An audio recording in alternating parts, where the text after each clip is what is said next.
You're never more than 10 minutes away from the latest news, weather, and traffic. News Radio 93.1 WFLA. When you make abortion illegal, it doesn't stop abortion. It just stops safe abortions.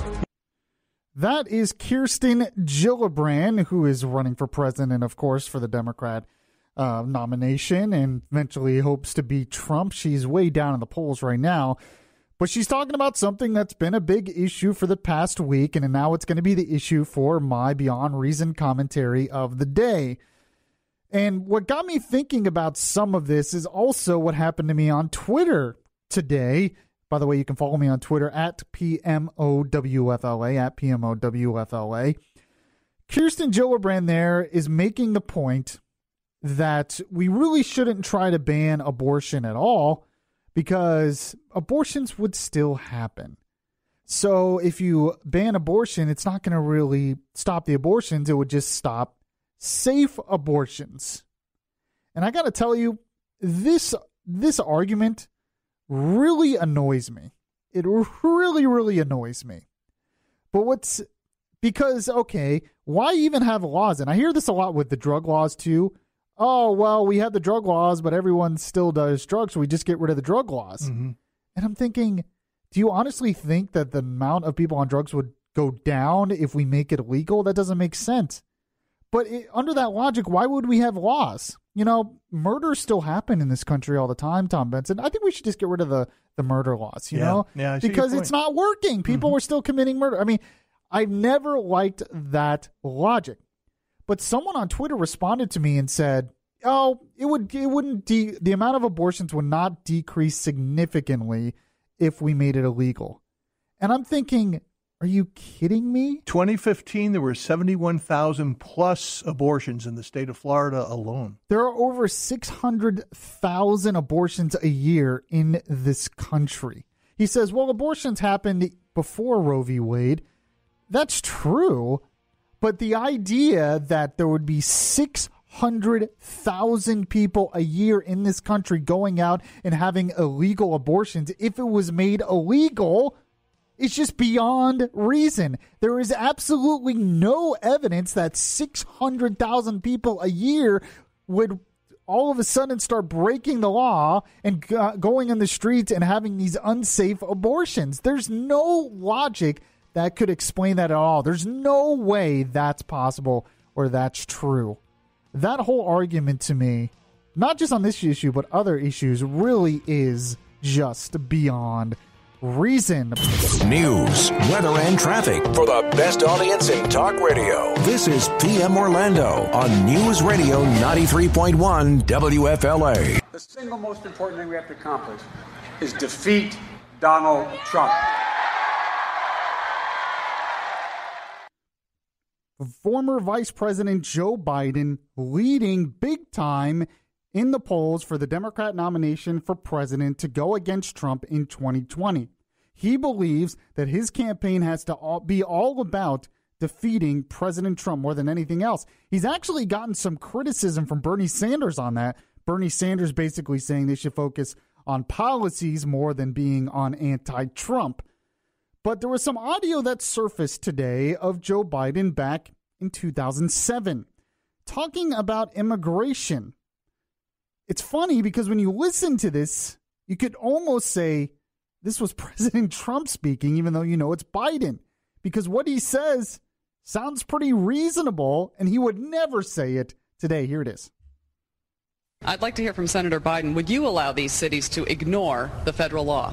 The reason the cities ignore the federal law is the fact that there is no funding at the federal level to provide for the kind of enforcement at the federal level you need. Part of the problem is you have to have a federal government that can enforce laws. This administration has been fundamentally derelict in not funding any of the requirements that are needed even to enforce the existing law. So, Senator Biden, yes or no, would you allow the cities to ignore the federal law? No. So that is basically Joe Biden calling out sanctuary cities, against sanctuary cities, complaining that sanctuary cities defy federal law. This is exactly what Republicans and Trump have been saying today, and yet Democrats somehow have gotten so radical on this issue that there's no way they could say that today. Joe Biden has said other things. He also talked about how he voted for the fence. That video surfaced. And he talked about punishing American employers who knowingly violate the law when they hire illegals. Could you imagine Joe Biden saying that today? He would never be able to say that and win the Democratic nomination. How is it we got to a point in this country where you have one party that's basically promoting the idea of open borders and illegal immigrants coming into this country? It's so different than what it used to be, even in the Democrat Party. Where they have gone and where Biden is doing today is beyond reason. And old Biden, younger Biden, would agree with me. From News Radio 93.1, this is PM Orlando. So I have to talk about this piece, which I found beyond reason. I found it in Florida Politics, an op-ed by Peter Scorch. I'm probably not pronouncing that right, but he wants Governor Ron DeSantis to veto HB 5. Well, if you're wondering what HB 5 is, it is this new law that would go into effect that basically if you want to petition and you want to start a petition drive to add an amendment to the Florida ballot, we have all these amendments, it seems like all the time, every year on the Florida ballot. It gets more and more every year. If you want to do that, get these petitions, you actually have to get the petitions printed out by your local elections, county elections office. So he has a problem with that, but his argument here, to me, is beyond reason. He makes the point in this piece that because the First Amendment talks about giving you the right to petition your government, it's the end of the First Amendment. It says you have the right to peacefully to assemble and to petition the government for redress of grievances. That because you have that right in the First Amendment of the Constitution, you should have the right, and basically unlimited right, I guess, to have these petitions to add an amendment to the Florida Constitution. These petition drives, which you get signatures and add to an amendment. Does anyone honestly believe that when the founding fathers in the first Congress put the Bill of Rights together and they wanted to give you the right to petition your government, that they were talking about anything close to these Florida petition drives here to add amendments to the Constitution? Of course that's not what they were talking about. This is a way to construe what the First Amendment was all about for your own political gain. What they were talking about is for you to be able to basically complain about your government and talk to your government about specific things, not these specific petition drives in this new law. It's crazy. It's beyond reason. You're never more than 10 minutes away from the latest news, weather, and traffic. News Radio 93.1 WFLA.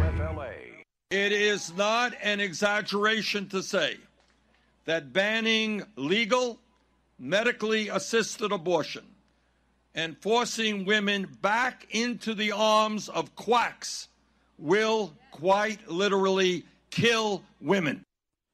Well, that was Bernie Sanders, and what he is saying has been the Democrat line, especially for the past couple weeks, but really for the past few years, on abortion. Abortion, obviously a big issue for the past couple weeks because Alabama and other states have passed laws that restrict abortion, Alabama being the most extreme example of that. Alabama's goal was to eventually get it to the Supreme Court and overturn Roe v. Wade. But what the Democrats and the left are saying about abortion is that really those who are against abortion in this country, the real motivation is to control women. That's what they're saying. In fact, Nancy Pelosi talked about this earlier this week and said basically the same thing and more. This is about lack of respect for women. This is about some fear that is in our community, our society, about women having the ability to have the size and timing of their families, working with their husbands, with their doctors, with their God, whatever it is. When you see them lined up in the floor of the house, guys, just white guys, signing for their discharge petition in a way that is really doesn't even represent the truth of what they are.